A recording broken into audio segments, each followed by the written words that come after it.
I always believed in the power of honesty in relationships. I thought if we loved each other, we could get through anything. That belief was shattered one night when I found out my girlfriend, Sarah, was cheating on me, through a stranger, no less.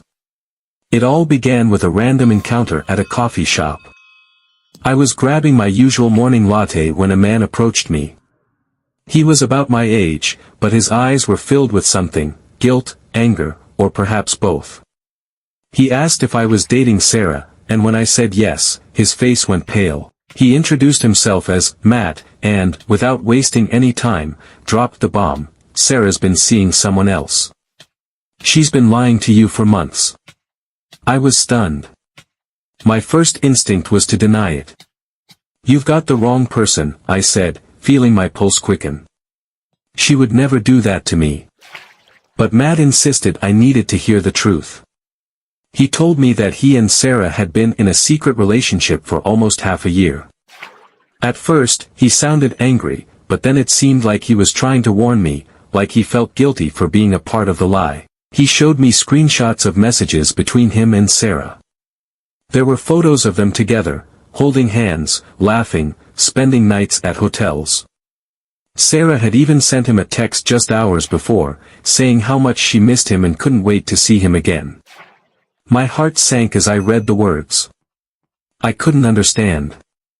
Sarah and I had been together for 2 years. We lived together, talked about our future, and had made so many plans. How could she betray me like this? Matt explained that he was ready to expose everything, but he wanted to give me the opportunity to confront her first. I don't want to hurt you, he said.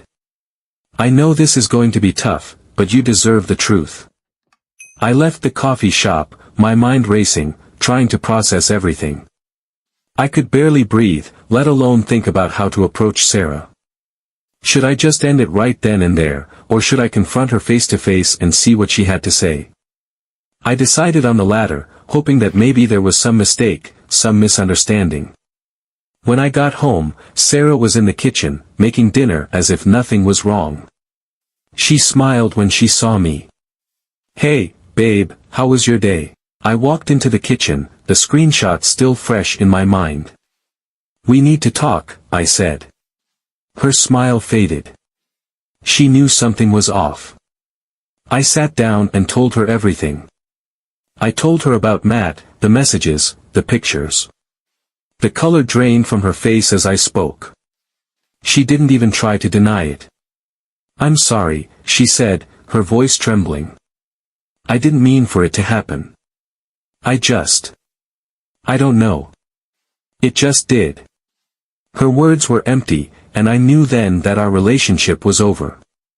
I couldn't believe the woman I trusted, the one I thought was my future, had been living a double life. I ended things that night. I packed her things and told her to leave. There was no going back. It wasn't easy to let go, but I knew I deserved better than being someone's second choice. Matt had done something I couldn't imagine. He had saved me from further heartache, even if the truth was painful. I never saw Sarah again. She tried reaching out a few times, but I blocked her number. In the months that followed, I focused on myself. I spent time with friends, went to therapy, and rediscovered things I loved about life that had been buried under the weight of that betrayal. Looking back, I don't know if Matt did it because he cared about me or if he simply couldn't stand seeing someone else in the relationship. But I'm grateful for the stranger who gave me the truth.